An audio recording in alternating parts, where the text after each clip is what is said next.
Hello, it is Monday, and we are going to be talking about how the fear of selling is just keeping you stuck. And I think this is such an important topic to be talking about. And I am sharing this to my page. So let me just find that so that I can share it over into my private Facebook group. But this is something that I just see way too often, our fear of selling and sharing our offerings and how easy, how it holds you back. And it really, like, with a tiny tweak, we can actually make it so much easier. And it's like a muscle, so that once you actually get better at it, you're going to actually enjoy it. And it's not going to feel like, it won't feel so icky. Icky just sounds like such an odd word, doesn't it? Let's see, share to a group. I actually think I did that correctly this time. And maybe Facebook is actually making it easier. So we're going to be talking about selling and how the fear of selling is actually keeping you stuck. When all we want to do is to be able to share our offerings, with other people. Otherwise, you've just got an expensive hobby. So if you are watching live, let me know where you're watching from. I just got off of a guest expert for a private mastermind.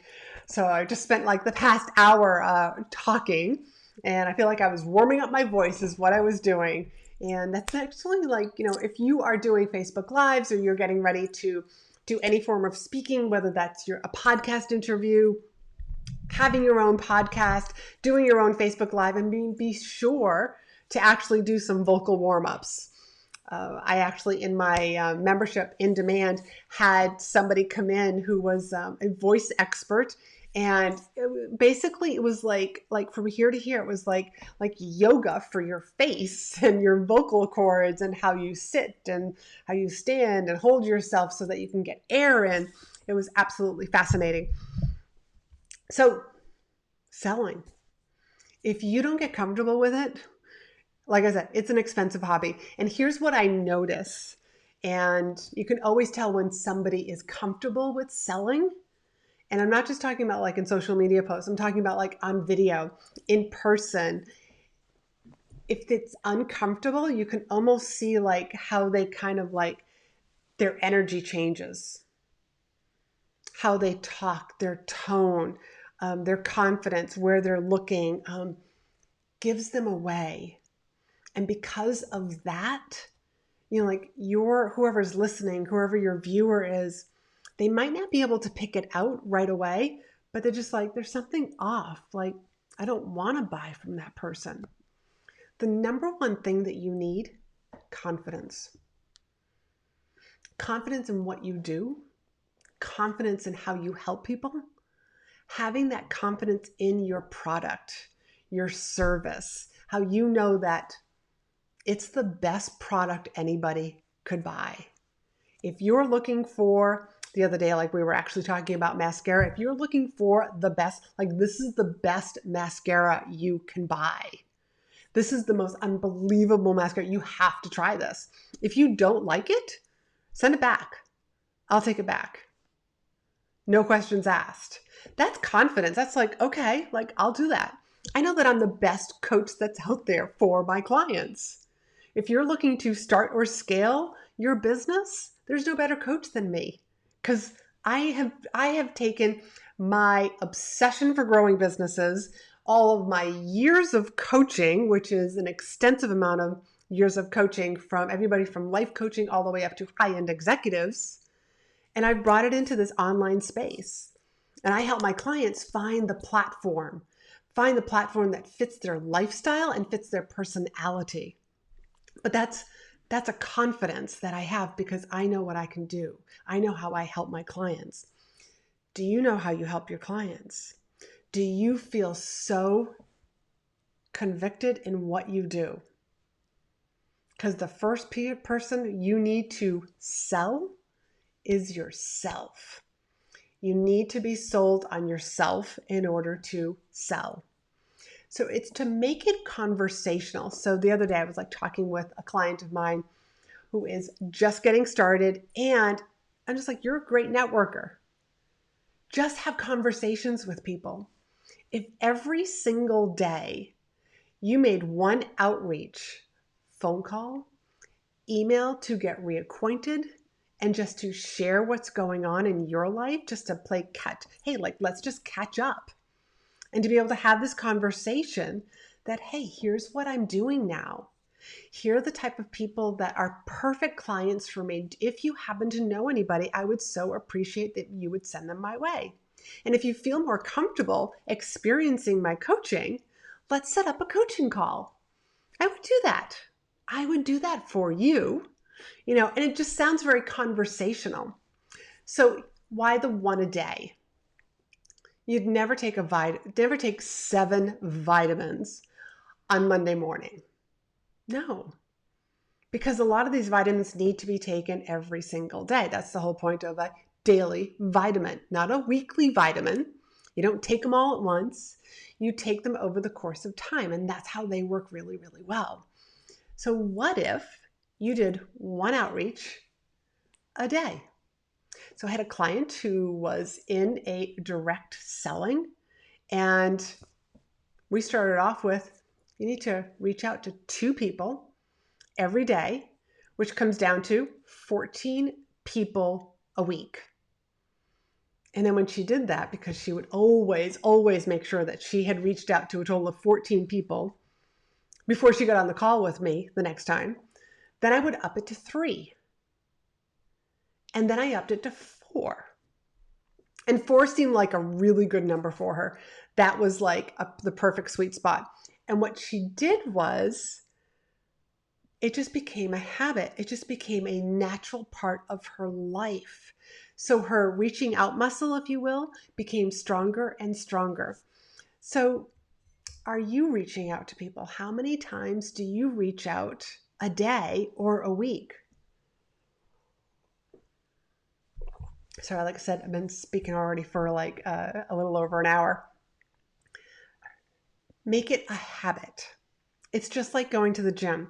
The very first time that you go to the gym, you're not very strong. We're lifting, like we're doing bicep curls with 5-pound weights. But after going to the gym like 3 or 4 times every week, week after week after week, like that 5 pounds gets so light. And that's exactly what happened with her. Reaching out to one person a day became super easy. And then 2 people, 3 people, and then 4 people. That was 28 people a week, by the way, which came down to like almost 100 people that she was reaching out to every month. Now, she did ask me, like, I'm running out of people. Well, that's when you start to kind of like go back. You go back to the people that you once upon a time that you did reach out to them again. And, like we came up with interesting, like reasons why she could reach out to people. It's the beginning of the year, global pandemic. There are lots of different reasons that you can find to reach out to people. Maybe you just want to introduce them to somebody. Maybe you've got a new offering, and just to be able to have those conversations, it's not easy at first. I'll be the first to admit, when I first started selling, I wasn't very good. I was a little scared also. So if you're scared or you like, oh my goodness, I don't know what to do, it's okay. You're normal. You're a human being. You're learning a new skill. And I keep going back to this. And if you've been watching me for a little while, you've probably heard me say, Facebook Lives. I leave my first one up so that people can see that my first one wasn't very good. Do I feel more comfortable now? Absolutely. And I always say, like, you do the Facebook Lives for the replay, because then you've got this bank of videos for people to go binge on, and then you get to share it in other places. So it's just a muscle, but it's a muscle you've got to get good at. So if you need to find a buddy, a partner, they're like, hey, could you help me do some sales? I want to do some sales calls. I want to get really good at sales calls. Then you get good at sales calls. You find somebody to partner up with and just do the selling.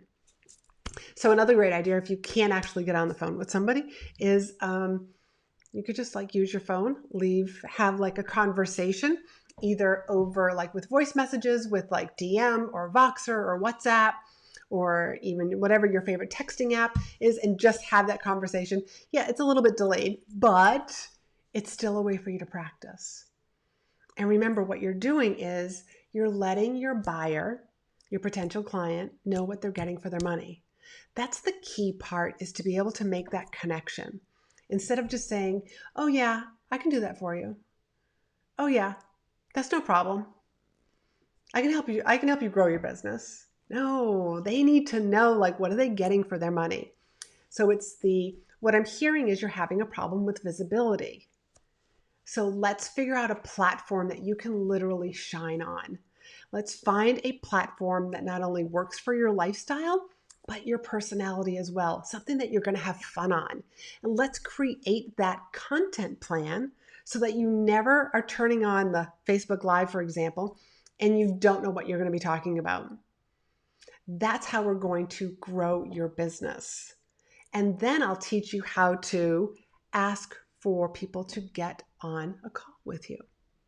And this is exactly what I do with my clients. I share with them, like, here's how I offer calls. And so if you're having trouble getting people on a call, then take me up on my free sales book more calls assessment. It's a long name, I know, but that's what it is. It's like, let's figure out like what's going on, why people aren't getting on a call with you. And we figure that out. Maybe it's your content. Maybe it's you're not visible. Maybe you've got something else that's like holding you back, like procrastination, maybe something else, like it's like, oh, I got to go homeschool the kids. There are lots of different reasons why we actually avoid doing the work that we know we need to be doing. And maybe you just need some tips on how to get visible. And that's, like that's all like included in like what I do. I mean, like I help people do that. But let's get back to making it conversational. And the number one way to make a conversation, one, you've got to believe in yourself. Number two is, and I say this to all my clients, say it. Say it over and over again. Help somebody else say, like, teach it to somebody else, like teach it to the cat if you need to. But just to be able to say, here, like give your pitch, like, hey, this is something new that I'm trying out, and I would love it if you know anybody who is X, Y, or Z, if you would please refer them my way. Or, hey, like I am starting out new in this business, and this is something that I'm growing. Like, God, we haven't spoken in a long time. So much has changed. Did you know that I'm actually going into coaching? Yeah, that's right. I am actually helping people with transformations on X, Y, and Z. And if you know anyone, I would love it if you would refer me. And if you feel more comfortable, why don't you experience the coaching yourself? Let's just set up like a 30-minute call. When you say it over and over again, it starts to just like literally like fall off your tongue. And it just sounds like it's conversation. It doesn't feel like, oh my goodness, like you are, putting me on the spot. It's like, oh, that's what you're doing. Fantastic. I love that. I would love to take you up on that call. Sales can be conversational. And in growing relationships online, when you're writing your social media posts, and just have those conversations in the posts, like right below and in the comment section. Build those relationships so that you can take those relationships to the next level. Invite them in to learn more. That's all that you're doing.